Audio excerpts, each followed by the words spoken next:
शुक्लां ब्रह्मविचारसारपरमामाद्यां जगद्व्यापिनीं वीणापुस्तकधारिणीमभयदां जाड्यान्धकारापहां हस्ते स्फाटिकमालिकां विदधतीं पद्मासने संस्थितां वन्दे तां परमेश्वरीं भगवतीं बुद्धिप्रदां शारदां। श्री महागणाधिपतये नमः। श्री महासरस्वत्यै नमः। श्री गुरुभ्यो नमः।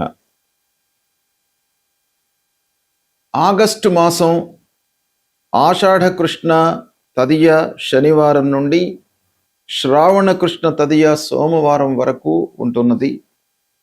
అయితే ఈ ఆగస్టు మాసంలో గ్రహస్థితికి అనుకూలంగా అంటే గ్రహస్థితి ఆధారంగా మేషాది ద్వాదశ రాశుల వారికి గోచార ఫలితాలు ఎలా ఉన్నాయి అనేటువంటి విషయాన్ని తెలుసుకుందాం.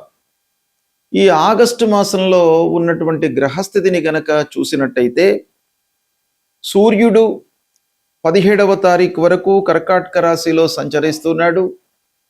తదనంతరం సింహరాశిలోకి ప్రవేశించి మాసాంతం కూడాను సింహరాశిలో ఉంటున్నాడు. ఇక కుజుడు 2వ తారీఖు నుండి మాసాంతం వరకు కూడాను మిథున రాశిలో ఉంటున్నాడు. బుధుడు 5వ తారీఖు వరకు మిథున రాశిలో ఉన్నాడు. 5 నుండి 22 వరకు కర్కాటక రాశిలో సంచరిస్తున్నాడు. 22వ తారీఖు తర్వాత సింహరాశిలోకి ప్రవేశించి మాసం చివరి వరకు కూడాను సింహరాశిలో ఉంటున్నాడు. ఇక గురువు కర్కాటక రాశిలో ఉచ్చ స్థానంలో సంచరిస్తున్నాడు. శుక్రుడు ప్రారంభం నుండి 1వ తారీఖు నుండి కూడాను కన్యా రాశిలో సంచరిస్తున్నాడు. శని మీనరాశిలో వక్రరీత్యా సంచరిస్తున్నాడు ఈ మాసంలో. రాహువు కుంభరాశిలో సంచరిస్తున్నాడు. కేతువు సింహరాశిలో సంచరిస్తున్నాడు. ఈ విధంగా ముఖ్యమైనటువంటి 9 గ్రహాల యొక్క సంచారము ఈ రాశుల్లో జరుగుతుంది ఈ ఆగస్టు మాసంలో. అయితే ఈ సంచారము రాశుల వారీగా ఎలాంటి ఫలితాలను ఇవ్వబోతుంది, ఎలాంటి ఫలితాలు ఉంటాయి, ఏ ఏ విషయాలలో మనం జాగ్రత్తలు తీసుకోవాలి, ఏ ఏ విషయాలలో మనకు మంచి ఫలితాలు కలుగుతాయి, ఒకవేళ ప్రతికూలమైనటువంటి స్థానాలలో గ్రహాలు ఉన్నట్టయితే మనము ఏమి పరిహారాలు చేసుకోవాలి అనేటువంటి అన్ని విషయాలను కూడాను కూలంకషంగా మనము తెలుసుకుందాం. ధనుస్సు రాశి వారికి ఆగస్టు మాసంలో గోచార ఫలితాలు ఎలా ఉన్నాయో తెలుసుకుందాం. ముఖ్యంగా మహిళలకు ఈ ఆగస్టు మాసంలో సూర్యుడు 8-9 స్థానాలలో సంచరిస్తున్నాడు, ప్రతికూలంగా ఉన్నాడు. కుజుడు 7వ స్థానంలో ప్రతికూలంగా ఉన్నాడు. బుధుడు 7, 8, 9 స్థానాలలో ప్రతికూలంగా ఉన్నప్పటికీ 8వ స్థానం బుధుడికి అనుకూలం, 7వ స్థానం మధ్యస్థం, 9వ స్థానం కూడాను అనుకూలిస్తుంది. గురువు 8వ స్థానంలో ఉన్నాడు, ఉచ్చస్థుడై ఉన్నాడు కనుక కొంత దుష్ప్రభావం తగ్గుతుంది. అయినప్పటికీ 8వ స్థానంలో కుజుడి యొక్క సంచారం ప్రతికూలంగా ఉంటుంది. శుక్రుడు కూడాను ప్రతికూలంగా ఉన్నాడు. శని అర్ధాష్టమ స్థానంలో ప్రతికూలంగా ఉన్నాడు. కేతువు అనుకూలంగా ఉన్నాడు. రాహువు అనుకూలంగా ఉన్నాడు. ఇలా గ్రహస్థితి ఉంది గనక ఈ ఫలితాలు అంటే ఈ స్థానాలలో సంచరించడం మూలకంగా మహిళలకు ఎలాంటి ఫలితాలు ఉంటాయి ఆగస్టు మాసంలో అనే విషయాన్ని గనక మనం చూసినట్టయితే సూర్యుడు ముఖ్యంగా 8వ 9వ స్థానాలలో సంచరిస్తున్నాడు. ప్రబలంగా 17వ తారీఖు వరకు 8వ స్థానంలో ఉండడం మూలకంగా ప్రయాణాల మూలకంగా అలసట, తద్వారా ఆరోగ్యము కొంత ఇబ్బందికరంగా ఉండడము జరుగుతుంది. కనుక ఆరోగ్య విషయంలో, ప్రయాణాల విషయంలో కొంత జాగ్రత్త వహించడం అవసరము. ఇక 17 తర్వాత 9వ స్థానంలోకి ప్రవేశిస్తున్నాడు గనక కొంత కలిసి వస్తుంది. దాన్ని మీరు ఉపయోగించుకున్నట్టయితే, ఒక ప్రణాళికాయుతంగా మీరు పనులు చేసినట్టయితే సత్ఫలితాలను ఇస్తాడు. కుజుడి మూలకంగా మీకు భర్తతో కానివ్వండి, కుటుంబ పెద్దలతో కానివ్వండి, వ్యాపారం చేస్తున్నటువంటి మహిళలకు పార్ట్నర్స్తో కానివ్వండి కొంత ఇబ్బందులు, గ్యాప్ ఏర్పడేటువంటి అవకాశాలు ఉన్నాయి కనుక ఆవేశానికి లోను కాకుండా ఉద్రేకాన్ని తగ్గించుకొని ఆలోచనను మీరు ఉపయోగించి పనులు చేసినట్టయితే సత్ఫలితాలను పొందుతారు. ఇక వ్యాపారస్తులు ముఖ్యంగా పార్ట్నర్స్తో కొంత అన్యోన్యంగా ఉండాలి. బాగా ఆలోచించి ప్రతి విషయాన్ని కూడాను వారితో చర్చించి నిర్ణయాలు తీసుకున్నట్టయితే సత్ఫలితాలను పొందుతారు. ఆర్థిక నిర్ణయాలలో ముఖ్యంగా జాగ్రత్త అవసరము. ఉన్నత విద్యకై విదేశీ ప్రయాణాలు కలిసి వస్తాయి. అవకాశాలు బాగా ఉన్నాయి, అనుకూలంగా ఉంది. అయితే ఆరోగ్యంపై మట్టుకు శ్రద్ధ చూపాలి. గురువు అష్టమ స్థానంలో ఉన్నాడు. ఇకపోతే ఉద్యోగంలో గౌరవ మర్యాదలు లభించినప్పటికీ పనిభారం పెరుగుతుంది. ఇంటి లోపల అనవసరమైనటువంటి విషయాలను చర్చించకుండా ఉండడం మంచిది. వాహన విషయంలో జాగ్రత్తలు తీసుకోండి. ధైర్య సాహసాలతో కొన్ని పనులు మీరు చేస్తారు, ముందుకు వెళతారు, ప్రయత్నాలు అనుకూలిస్తాయి. ఉద్యోగం చేస్తున్నటువంటి మహిళల విషయం ఆలోచించినట్టయితే కొత్త అవకాశాలు వాళ్లకు వస్తాయి. వ్యాపారం చేస్తున్నటువంటి మహిళలకు కూడాను అనుకూలమైనటువంటి సమయము. పెళ్ళైనటువంటి మహిళలు కొంత సహనంతో ఉన్నట్టయితే కుటుంబ వాతావరణము శాంతంగా ఉంటుంది, ప్రశాంతంగా ఉంటుంది. మీరు ఆనందదాయకంగా గడుపుతారు. ఇక వివాహం కొరకై ప్రయత్నం చేస్తున్నటువంటి వాళ్లకు ఈ మాసాంతం లోపల కుదిరే అవకాశము ఉంది. అన్నదమ్ముల యొక్క సహాయ సహకారాలు లభిస్తాయి. ఆరోగ్యం నిలకడగా ఉంటుంది. దూర ప్రయాణాల మూలకంగా కొన్ని ప్రయోజనాలు కనబడుతున్నాయి ఈ మాసంలో. ఈ విధంగా ధనుస్సు రాశి వారికి ఓవరాల్గా చూసినట్టయితే గ్రహస్థితి కొంత మధ్యస్థంగానే ఉంది కనుక జాగ్రత్తగా నిర్ణయాలు తీసుకోవడము చాలా అవసరము. గ్రహస్థితి ప్రతికూలంగా ఉన్నప్పుడు మనము కొన్ని ఇబ్బందికరమైనటువంటి ఫలితాలను పొందే అవకాశం బాగా ఉంటుంది కనుక వాటిని నియంత్రించుకోవడానికి, దుస్థానాల మూలకంగా కలిగేటువంటి ఫలితాలను తగ్గించుకోవడానికి పరిహారాలు చేసుకోవడం చాలా మంచిది. పరిహారము అనంటే మనం ఏం చేయాలి? ఏ గ్రహనైతే మనకు ప్రతికూలంగా సంచరిస్తున్నాడో ఆ గ్రహానికి సంబంధించినటువంటి పరిహారము అంటే దానము, స్తోత్ర పారాయణము చేసుకోవడం చాలా ముఖ్యం. సూర్యుడు ప్రధానమైనటువంటి గ్రహము.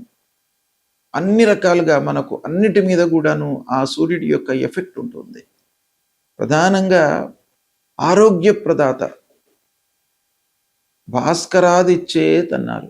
ఆరోగ్యం అనేటువంటిది సూర్యుడి మూలకంగా కలుగుతుంది. ఆరోగ్యము అన్నిటిపైన కూడాను ఇండైరెక్ట్గా ప్రభావాన్ని చూపిస్తుంది గనక సూర్యుడు ఒకవేళ మన రాశి ప్రకారంగా ప్రతికూలంగా సంచరించినట్టయితే సూర్య భగవానుని ప్రీతి చేసుకోవడానికై ప్రథమ ప్రాధాన్యత ఇవ్వాలి. సూర్యుడి కొరకై మనం ఏం చేయాలి? ప్రథమంగా ఉదయం పూట లేచి సూర్య నమస్కారాలు చేయడము, సూర్యుడికి అర్ఘ్య ప్రదానము చేయడము, ఆదిత్య హృదయము పారాయణం చేసుకోవడము, 12 సార్లు సూర్యుడికి నమస్కారం చేసుకోవడము, భూమికి నమస్కారం చేసుకోవడము, సూర్యుడికి సంబంధించినటువంటి మూలమంత్రము జపా కుసుమ సంకాశం కాశ్యపేయం మహద్యుతిం తమోరిం సర్వపాపఘ్నం ప్రణతోస్మి దివాకరం అనేటువంటి ఈ మూలమంత్రాన్ని ప్రతినిత్యం కూడాను చదువుకున్నట్టయితే మీకు ఆరోగ్య సమస్యలు లేకుండా ఉంటాయి. ఆరోగ్యం బాగా ఉన్నట్టయితే మీరు అద్భుతాలను సృష్టించేటువంటి అవకాశాలు ఉన్నాయి. కాబట్టి సూర్యుడిని మీరు ప్రీతి చేసుకోవడం చాలా ముఖ్యం. ఇక రెండవది అంగారకుడు, కుజుడు. మన లోపల అనవసరమైనటువంటి ఉద్రేకాన్ని, ఆవేశాన్ని ప్రతికూలంగా సంచరిస్తున్నటువంటి సమయంలో క్రియేట్ చేస్తాడు కనుక ఆ అంగారకుడిని ప్రీతి చేసుకోవడానికై మీరు సుబ్రహ్మణ్య స్వామిని కొలవడం చాలా ముఖ్యం. సుబ్రహ్మణ్య స్వామి దేవాలయానికి వెళ్ళండి. అంగారకుడికి సంబంధించినటువంటి మూలమంత్రాన్ని ప్రతినిత్యం కూడాను చదువుకోండి. ధరణీ గర్భ సంభూతం విద్యుత్ కాంచన సన్నిభం కుమారం శక్తిహస్తంచ మంగళం ప్రణమామ్యహం అనేటువంటి ఈ మూలమంత్రాన్ని ప్రతినిత్యం చదువుకోండి. ఇక గురువు ప్రధానమైనటువంటి గ్రహము, అన్ని విషయాలను ప్రభావితం చేసేటువంటి గ్రహము.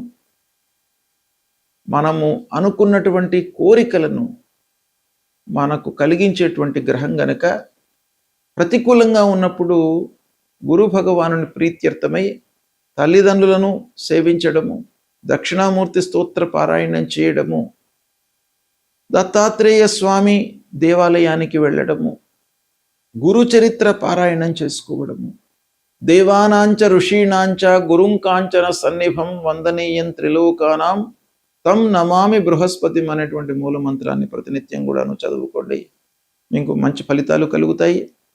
ఇక శనైశ్చరుడు ప్రధానమైనటువంటి గ్రహము, ఎక్కువ రోజులు ఒక రాశిలో సంచరించేటువంటి గ్రహము కనుక ఆ గ్రహం యొక్క ప్రభావం కూడాను మనకు చాలా ఉంటుంది. కనుక దుస్థానంలో సంచరిస్తున్నటువంటి సమయం లోపల శనికి సంబంధించినటువంటి మూలమంత్రం నీలాంజన సమాభాసం రవిపుత్రం యమాగ్రజం ఛాయా మార్తాండ సంభూతం తం నమామి శనైశ్చరం అనేటువంటి మూలమంత్రాన్ని ప్రతినిత్యం చదువుకోండి. ఆంజనేయ స్వామి దేవాలయానికి వెళ్ళండి. ఆంజనేయ స్వామి మూలకంగా, ఆయన యొక్క అనుగ్రహం మూలకంగా మీ లోపల భయభ్రాంతులు లేకుండా ధైర్యము, బుద్ధి, బలము ఇవన్నీ కూడాను మీకు సమకూరుస్తాడు. కాబట్టి ఆంజనేయ స్వామి, తప్పకుండా ఆంజనేయ స్వామిని దర్శించుకోండి, హనుమాన్ చాలీసా చదువుకోండి. ఇక రాహువు చాలా రోజులు ఒక రాశిలో ఉండేటువంటి గ్రహము. రాహు మూలకంగా మీకు మనిషి లోపల ఒక అసంతృప్తి అనేటువంటిది వస్తుంది. మనం ఏది చేసినప్పటికీ ఫలితము మనకు రాదేమో అనేటువంటి ఒక భయాన్ని, ఆందోళనను క్రియేట్ చేసేటువంటి గ్రహము రాహువు. కాబట్టి రాహువును ప్రీతి చేసుకోవాలి దుస్థానంలో సంచరిస్తున్నటువంటి సమయంలో. కనుక రాహు కొరకై అమ్మవారిని సేవించండి, అమ్మవారి దేవాలయానికి వెళ్ళండి, దుర్గామాతను కొలవండి, దుర్గా సప్తశ్లోకిని ప్రతినిత్యం కూడాను మీరు పారాయణం చేసుకోండి. మహిళలకు ముఖ్యంగా దుర్గా అమ్మవారికి సంబంధించినటువంటి ఈ దుర్గా సప్తశ్లోకి మీరు ప్రతినిత్యము పారాయణం చేసుకున్నట్టయితే అమ్మవారికి సంబంధించినటువంటి అనుగ్రహము మీకు కలుగుతుంది. అన్ని రకాలుగా ఇబ్బందులు, భయము, ఆందోళన, పిల్లల విషయంలో, భర్త విషయంలో, కుటుంబం లోపల ప్రశాంతత ఇవన్నీ కూడాను మీకు కలుగుతాయి. గనక సప్తశ్లోకి పారాయణం ప్రతినిత్యం కూడాను మహిళలు చేసుకోండి, తప్పకుండా మీకు మంచి ఫలితాలు కలుగుతాయి. అదేవిధంగా గణపతిని స్మరించండి, గణపతి దేవాలయానికి వెళ్ళండి. సంకష్టహర చతుర్థి అనేటువంటిది ప్రతి మాసం లోపల పౌర్ణిమ తర్వాత 4వ రోజున వస్తుంది. ఆ రోజు మీరు ఉదయం నుండి చంద్రోదయం వరకు ఉపవాసము ఉండి గణపతిని సేవించి చంద్రోదయం అయిన తర్వాత మీరు భుజించినట్టయితే ఆ విఘ్న నాయకుని యొక్క అనుగ్రహం మీకు లభిస్తుంది. పనుల లోపల ఆటంకాలు లేకుండా మిమ్మల్ని కాపాడతాడు. ఇవి మీరు ఆచరించండి, సత్ఫలితాలను పొందుతారు. శుభం.